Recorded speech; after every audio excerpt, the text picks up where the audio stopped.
महिलाओं में hormone imbalance की समस्या का कारण और यौगिक निदान। नमस्कार, दादी योगा चैनल में आपका स्वागत है। आज हम देख रहे हैं कि हर उम्र की महिलाओं में हार्मोन इम्बैलेंस की समस्या बहुत अधिक दिखाई पड़ रही है। चाहे वो एक किशोर होती लड़की हो, चाहे युवा हो और चाहे फिर वो प्रौढ़ावस्था में आ रही हो, हर उम्र में ये चीज़ दिखाई पड़ रही है। और उसके पीछे जो कारण है, पहले आप हार्मोन को समझ लें। हार्मोन हमारे शरीर से सीक्रेट होने वाले ग्रंथियों से ऐसे केमिकल्स हैं जो एक तरीके से पोस्टमैन का काम करते हैं। हमारे शरीर के ऊतकों को वो जो पोस्टमैन चिट्ठी लाता है तो खबर मिलती है ना, ऐसे ही उनको इन केमिकल्स से उन अंगों को ये खबर मिलती है कि अब आपको ये करना है। तो शरीर के स्वस्थ रहने के लिए हार्मोन का संतुलित रहना बहुत जरूरी है। और महिलाओं के जीवन में अलग अलग जो पड़ाव आते हैं उनमें हार्मोन के असंतुलन का उन्हें सामना करना पड़ता है। जैसे किशोरावस्था में जब पीरियड शुरू होते हैं, या फिर जब माँ बनती है महिला, या फिर जब आपका मेनोपॉज आने का समय आ जाता है, पीरियड जाने का समय आता है, तब भी ये समस्या आती है। और किसी किसी को तो बहुत अधिक आ जाती है, खास करके बच्चियों को और युवा महिलाओं को, क्योंकि वो जो बच्चियां हैं उनके पीरियड समय पर नहीं आते हैं। मैं आपको इसका पहले कारण बता दूं, लक्षण। देखिए, कारण तो कई हैं, जैसे कि थायराइड अगर हो गया है तो हार्मोन इम्बैलेंस होगा ही होगा। तनाव इसका बहुत बड़ा कारण है, बहुत बड़ा कारण है तनाव लेना। तनाव से ये हार्मोन एकदम डिस्टर्ब हो जाते हैं। तीसरा जो बहुत बड़ा कारण है, गलत आहार। आज जंक फूड, फास्ट फूड जो लिया जा रहा है वो हार्मोन को इम्बैलेंस करने में सबसे आगे है। इसके अलावा जो कर रहा है व्यायाम न करना। आज देखना, पढ़ने वाली जितनी भी बच्चियां हैं वो पढ़ाई में लगी रहती हैं, लेकिन व्यायाम के लिए उनके पास समय नहीं है, जबकि बहुत समय नहीं लगता है व्यायाम करने में। आप अगर 15 से 20 मिनट रोज समय शुरुआत से ही दे दें तो हार्मोन इम्बैलेंस होगा ही नहीं। इसके अलावा उनकी अनियमित जीवन शैली, यानी रात भर वो पढ़ते हैं, दिन में देर तक सोते हैं और जब उठते हैं उसके बाद सीधे खाना खा के फिर से अपनी कोचिंग में चले जाते हैं। तो ऐसी बच्चियों में हार्मोन इम्बैलेंस हो रहा है। या फिर युवा अगर शुरुआत में हो गया है तो फिर जब वो माँ बनने के लिए माँ बनना चाहते हैं शादी के बाद, तो माँ नहीं बन पाती हैं। अब इसके लक्षण क्या दिखाई पड़ेंगे? थकान। अगर आपका हार्मोन इम्बैलेंस है तो सबसे पहले थकान महसूस होगी, कमजोरी महसूस होगी, पीरियड अनियमित हो जाएंगे, या तो वो कई महीने होंगे नहीं, या होंगे तो बहुत अधिक मात्रा में होने लगेंगे। तो वो भी है, चिड़चिड़ापन आ जाता है, खास करके जब पीरियड जाने का समय आता है तब, या फिर शुरुआत जब रहती है तब चिड़चिड़ापन बहुत आता है। हर छोटी छोटी बात में गुस्सा आता है, चिड़चिड़े। तो बच्चे बोलते हैं कि आजकल बहुत माँ चिड़चिड़ाने लग गई है, क्योंकि हार्मोन इम्बैलेंस है। उनकी अपनी कोई गलती नहीं है, हार्मोन इम्बैलेंस होता है तो ऐसा होता है। उसके अलावा वजन बढ़ने लगता है। आप चाहे बच्चियों को देख लें, चाहे आप बड़ी उम्र की महिलाओं को देख लें, हार्मोन इम्बैलेंस होगा तो वजन बढ़ेगा। और उसके अलावा मुहासे चेहरे पे निकलने लग जाता है हार्मोन इम्बैलेंस होने से। और बालों का झड़ना, ये तो वैसे भी एक आम समस्या है, लेकिन हार्मोन इम्बैलेंस हो तो बहुत ज़्यादा हो जाती है ये समस्या।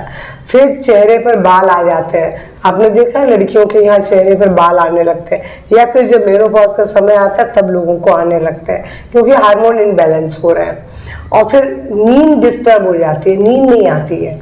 कुछ लोगों को नींद आती नहीं है हार्मोन इम्बैलेंस होने पर, उन्हें दवाइयाँ लेनी पड़ती है, ये भी एक लक्षण है उसका।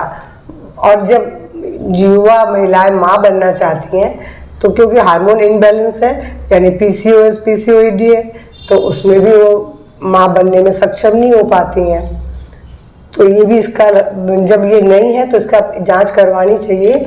इसका मतलब है कि हार्मोन इम्बैलेंस है। और डिप्रेशन खास करके बड़ी उम्र की महिलाओं को ये अधिक होता है, लेकिन आजकल ये लड़कियों को भी होने लग गया है। और मूड स्विंग होता है, यानी कभी पल भर में गुस्सा, पल भर में ना खुशी, उनका मूड थोड़ी थोड़ी देर में बदलता रहता है। ये हार्मोन इनबैलेंस की ही समस्या है, क्योंकि हार्मोन ही हमको खुशी देते हैं, क्रोध देते हैं, सारी हमारी जो भावनाएं हम हार्मोन आपके कंट्रोल करते हैं। तो अब इसके लिए आपको क्या करना पड़ेगा? सबसे पहली बात है कि आपको अपनी लाइफ स्टाइल को रेगुलेट करना पड़ेगा, सही करना पड़ेगा। सही समय पर सोना उठना तो बहुत ज़रूरी है अगर आप चाह रहे हैं कि हमारा हार्मोन बैलेंस में रहे। इसके अलावा व्यायाम करना बहुत ज़रूरी है, और ख़ास करके यौगिक अभ्यास, क्योंकि योग जो हमारे शरीर के इंटरनल सिस्टम को हेल्दी बनाता है। और हार्मोन के लिए आपके जो ग्लैंड हैं, ग्लैंड सीक्रेट्स तभी करेंगे जब उनके ऊपर उस व्यायाम का प्रभाव होगा। तो यौगिक अभ्यास जो है वो आपको इन चीज़ में बहुत मदद करते हैं। उसके अलावा आपकी जो डाइट है वो हेल्दी होनी चाहिए, स्वस्थ, जिसके अंदर न जंक फूड होगा, न फास्ट फूड, न तला हुआ, न ये रिफाइंड कोई तरह का आहार होगा। इन सब से हमें दूर रहना पड़ेगा। ये बहुत बड़ा कारण है, मैंने बोला कि गलत आहार इसका बहुत बड़ा कारण है। और तनाव से दूर रहना भी जरूरी है। तो योग आपको तनाव से भी दूर रखता है, हार्मोन को इम्बैलेंस करने के लिए आपके ग्लैंडों पर बहुत पॉजिटिव प्रभाव भी डालता है। और धूम्रपान और शराब ये भी इसका एक कारण है, तो इनसे भी हमें दूर रहना पड़ेगा। अब आपको इसमें खाना क्या है? अगर आपका हार्मोन इनबैलेंस हो रहा है तो हमको अलसी को अपने आहार में शामिल करना पड़ेगा। आप किसी भी तरह खा लें अलसी, चाहे तो आप आटे में पीस के मिला लें या भिगो के खा लें, आप कैसे भी खा लें, अलसी आपको ज़रूर लेनी है। और ख़ास करके अगर कच्ची अलसी लेते हैं तो भिगो के चाहे आप आटे में मिला के पीस के, तो वो आपको फ़ायदा अधिक करेगी। इसके अलावा तिल को अपने आहार में ज़रूर शामिल करें, क्योंकि ये एस्ट्रोजन हार्मोन को ये बढ़ाते हैं। इसलिए आपको तिल को अपने आहार में ज़रूर शामिल करें। चाहे तिल का किसी भी तरह कर लें, इसे भी भिगो के खा लें, आटे में मिला लें, या फिर इसका आप गुड़ मिला के लड्डू बना लें। तिल को अपने आहार में शामिल करें। सोयाबीन, लेकिन अगर थायराइड है तो सोयाबीन नहीं बोलूँगी, अगर थायराइड नहीं है तो सोयाबीन को भी अपने आहार में शामिल करें। अंकुरित मूंग हर कोई कर सकता है, और अंकुरित मूंग बहुत अच्छा है खाना। मूंग खास करके खाना है, और खास करके अंकुरित मूंग खाएं आप, तो आपको डबल बेनिफिट मिलेगा। उसके अलावा दही अपने आहार में शामिल करें। स्ट्रॉबेरी भी एस्ट्रोजन हार्मोन का उत्पादन को बढ़ाती है, तो स्ट्रॉबेरी जब भी सीजन में आती है तो ज़रूर खाएं। अखरोट, खजूर, मूंगफली, लेकिन मूंगफली भी अगर आप थायराइड के पेशेंट हैं तो मैं नहीं बोलूँगी, वरना आप मूंगफली गुड़ खूब खाएं, कोई दिक्कत नहीं है, अच्छी चीज़ है। उसके अलावा अदरक का भी सेवन करें, अदरक आपके लिए अच्छा है। उबाल के पानी की तरह पानी में डाल के उबाल के पी ले, छान के, या फिर आप अदरक सब्जियों में, दाल में, सब चीज़ में खा सकती हैं। और अदरक का सेवन करें। अधिक से अधिक फलों का, सीजनल फलों का सेवन करना है। जो भी सीजन का फल आ रहा है उसकी मात्रा बढ़ाएं। अब जैसे इस समय पपीता बहुत आ रहा है, एप्पल बहुत अधिक आ रहे हैं, मौसम्बी आ रही है, पाइनएप्पल भी आ रहा है, बहुत सारे फल आ रहे हैं। तो आप सीजन का फल खाएं और अधिक मात्रा में खाएं। ऐसा नहीं कि एक बार आपने 1-2 फल खा लिया हो गया, फल की मात्रा आपको अधिक बढ़ानी है। तो ये तो मैंने आपको बोल दिया कि आपको क्या खाने में, मुख्य मुख्य बातें बताइए। और आहार में भी मोटा अनाज खाएं। ऐसा नहीं है कि आप गेहूँ या चावल ये सब खाएं, ये नहीं। कोशिश करें कि ज्वार, बाजरा, मक्का, रागी ऐसा आहार लें आप। ये आहार आपके, एक तो इसके अंदर पेस्टिसाइड नहीं पड़ता है उगाने में, और दूसरा क्योंकि वो एक बहुत बड़ा कारण है हार्मोन डिसबैलेंस का। तो ये एक तो शुद्ध आहार में आते हैं और ये पचने में हल्के होते हैं, न्यूट्रिशन बहुत होता है इनके अंदर। तो आप कोशिश करें कि ऐसे आहार लें। उसके अलावा हार्मोन असंतुलन का तो मैंने कारण बता दिया। अब समाधान में मैं आपको योगा बता रही हूँ। बहुत सरल से आपको केवल मैं 4-5 अभ्यास बताने वाली हूँ जो आपके हार्मोन को बैलेंस करेंगे। चलिए सबसे पहले सूर्य नमस्कार है। सूर्य नमस्कार देखिए सबके लिए अच्छा होता है और हर किसी डिसीज को दूर करने में ये सहायक है। तो सूर्य नमस्कार के लिए सूर्य की तरफ मुंह करें और ये देखिए 1 मिनट में अगर आप धीरे करते हैं तो 3 बार कर लेते हैं और तेज करते हैं तो 4 से 5 बार कर लेते हैं और ज़्यादा से ज़्यादा मैं 12 बार करने का बोल रही हूँ। 12 बार के लिए आपको कितना लगेगा? 3 से 4 मिनट, इतना तो वक्त आपके पास होगा। तो मैं अभी आपको एक बार करके दिखाती हूँ। नमस्कार आसन से शुरू करते हैं। सांस भरते हुए सांस भरी, सांस छोड़ दी, breathe in, breathe out, breathe in, breathe out, breathe in, breathe out, breathe in, breathe out. तो इसका जो अभ्यास है अगर आप 12 बार करते हैं, शुरुआत आप चाहे 6 बार से करें, अगर 12 बार करते हैं तो आप देखेंगे कि आपको इसका बहुत अच्छा बेनिफिट मिलेगा क्योंकि पूरे शरीर में ये खिंचाव देते हैं। अब इसके बाद मैं आपको केवल 3-4 आसन और बताने वाली हूँ, अधिक नहीं। सबसे पहला आसन है भुजंग आसन। भुजंग आसन के लिए, लेकिन अगर आपको हार्निया की दिक्कत है तो भुजंग आसन नहीं करेंगे। और अगर पेट में अल्सर हो या फिर पेट का ऑपरेशन भया हो तो भी आपको नहीं करना है। सांस भरते हुए उठे, गर्दन को पीछे ले गए। एक तो ये आपके थायराइड को कंट्रोल करेगा। अब आंखें बंद करके लंबी गहरी सांस ले, छोड़े। आप इसमें आधा से 1 मिनट रुके। शुरुआत में क्षमता कम होगी लेकिन रोज की प्रैक्टिस से आप आराम से रुक के आ जाएंगे। ब्रीद आउट करते हुए नीचे।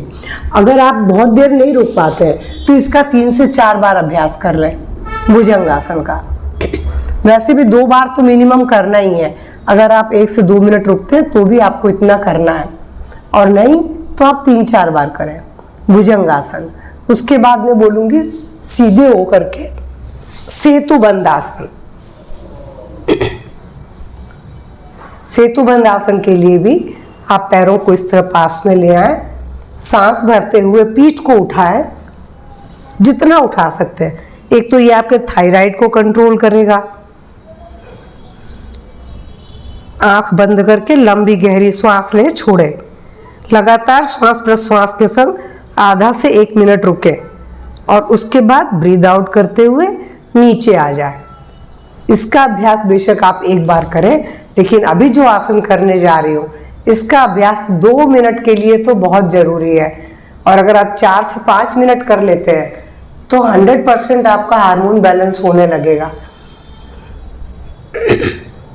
सबसे पहले मैं विपरीत करनी करने का बोल रही हूँ आपको। विपरीत करनी करने के लिए आपको जो करना है अभ्यास, देखिए अगर आप दीवार के सहारे करते हैं तो आपको कमर दर्द, सर्वाइकल वालों को दिक्कत नहीं होगी क्योंकि किया तो सर्वांगासन जाता है, मगर कमर दर्द और सर्वाइकल वालों को सर्वांगासन नहीं करना है। तो वो विपरीत करनी मैं बता रही हूँ, मैं उसका सरल रूप बता रही हूँ। आप यहाँ भी करेंगे तो आपको ज़्यादा नहीं उठाना है, बस इतना ही उठाना है। इतना उठाने से न तो आपको कमर में दर्द आएगा न गर्दन में आएगा, लेकिन हाँ ये थायराइड को भी कंट्रोल करता है और हार्मोन डिसबैलेंस को भी करता है। इतना सा उठा के आप रुक जाए और यहाँ पर आप 1 से 2 मिनट रुके।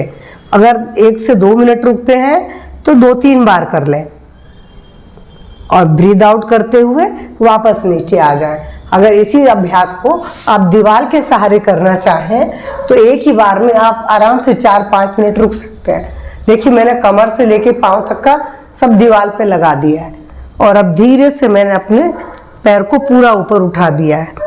अब यहाँ थायराइड ग्लैंड पूरी दब रही है और यहाँ आप आराम से, क्योंकि सपोर्ट कमर को भी मिल रहा है हाथ से और पैर दीवार से लगे हुए हैं, तो न तो आपके कमर में दर्द आएगा न गर्दन में आएगा और आप आराम से रुक सकते हैं। पर यहाँ पर अगर आप उज्जाई प्राणायाम करेंगे तो बेनिफिट डबल हो जाएगा। तो ये आपका मैंने एक बताया।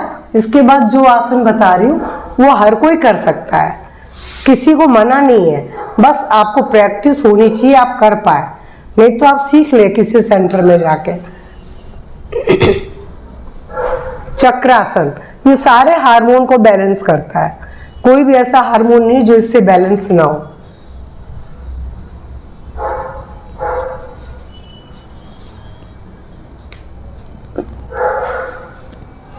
आंखें बंद, लंबी गहरी श्वास भरे, छोड़े। बस इस पोज में शुरुआत में बेशक आप आधा मिनट ही रुक पाएंगे, लेकिन धीरे धीरे प्रैक्टिस से 1 मिनट आराम से रुकेंगे। अगर 1 मिनट रुकते हैं तो इसका भी अभ्यास 2 से 3 बार करें। उसके बाद आंखें बंद कर लें। आंखें तो बंद हैं ही, बंद ही रहने दें और शरीर को ढीला छोड़ दें, क्योंकि अभी ब्लड सिर की तरफ आया था, इसलिए हमें आंखें बंद रखनी है और लंबी गहरी श्वास ले, छोड़े। अब धीरे से करवट बदले और उठ के बैठे।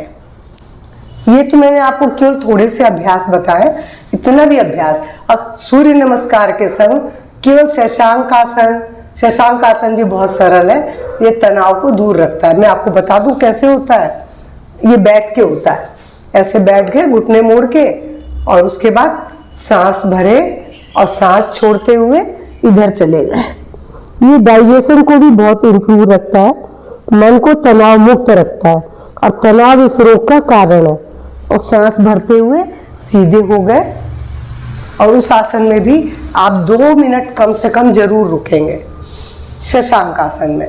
तो पहले आप खड़े होकर सूर्य नमस्कार कर लिए, उसके बाद शशांक आसन, फिर भुजंग आसन, फिर चाहे तो खाली विपरीत करनी और वो कर लीजिए आप चक्रासन।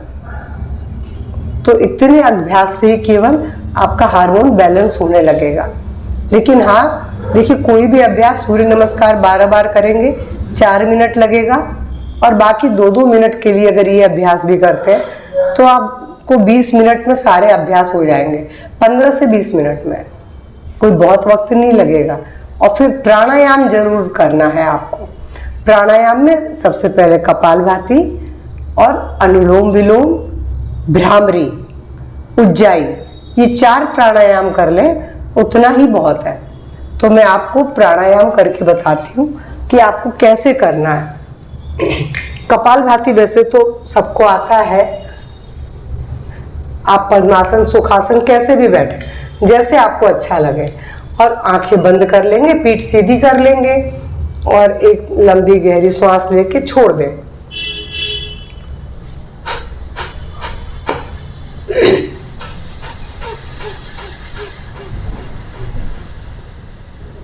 खाली एक्सहेलेशन करना है, उसी पे फोकस करना है। और शुरुआत इसकी भी 2 मिनट के लिए ही होगी। बस शुरुआत में आप केवल 2 मिनट करेंगे, उतना पर्याप्त है। कपालभाति के लिए भी लगातार नहीं कर पाते तो कोई बात नहीं, आप 1-1 मिनट के लिए 2 बार कर लें, और उसके बाद अनुलोम विलोम कर लें। अनुलोम विलोम बहुत सरल है। अनुलोम विलोम या नाड़ी शुद्धि, जो भी आप करना चाहें, दोनों ही प्राणायाम बहुत अच्छे हैं। मैं नाड़ी शुद्धि करके बताती हूँ कि नाड़ी शुद्धि बहुत अधिक प्रभावशाली है।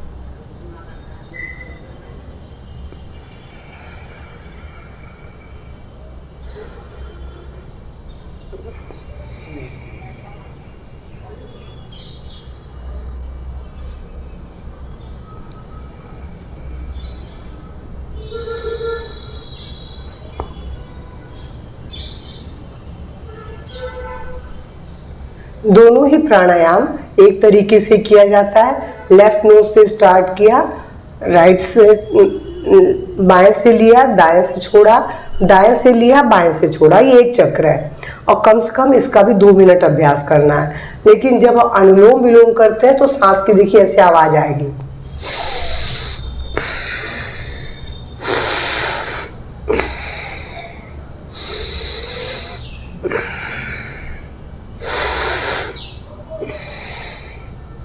उसमें आवाज नहीं आती है, लंबी गहरी धीमे श्वसन लिया जाता है, वो अनुलोम नाड़ी शुद्धि में, बस इतना ही अंतर है। और उसके बाद मैंने बोला भ्रामरी और उज्जाई। तो पहले मैं उज्जाई कर लेती हूँ, फिर भ्रामरी बताती हूँ। अगर आपको सर्वाइकल की दिक्कत है तो गर्दन को नीचे नहीं मोड़ेंगे, फिर आप सीधे यहीं से अंदर सिकोड़ के गले को करेंगे। और अगर सर्वाइकल नहीं है तो ऐसे करेंगे।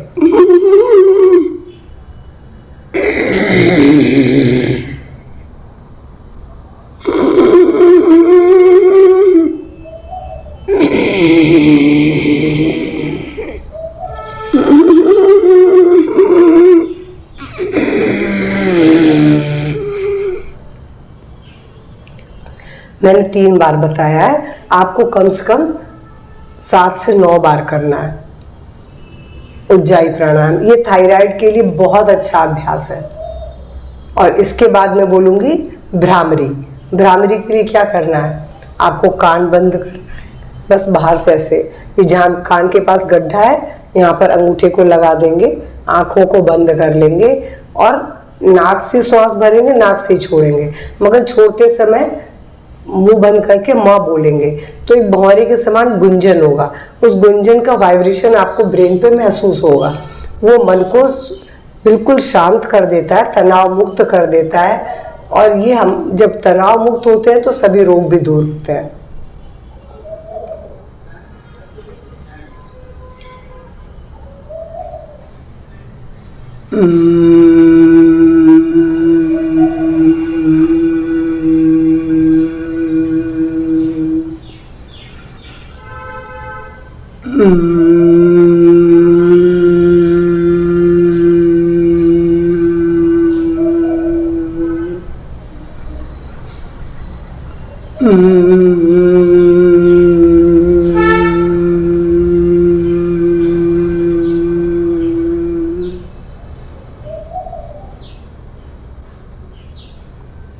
वास्तव में ये प्राणायाम मन को इतना शांत कर देता है कि कुछ देर तक आँख खोलने की इच्छा ही नहीं होती है।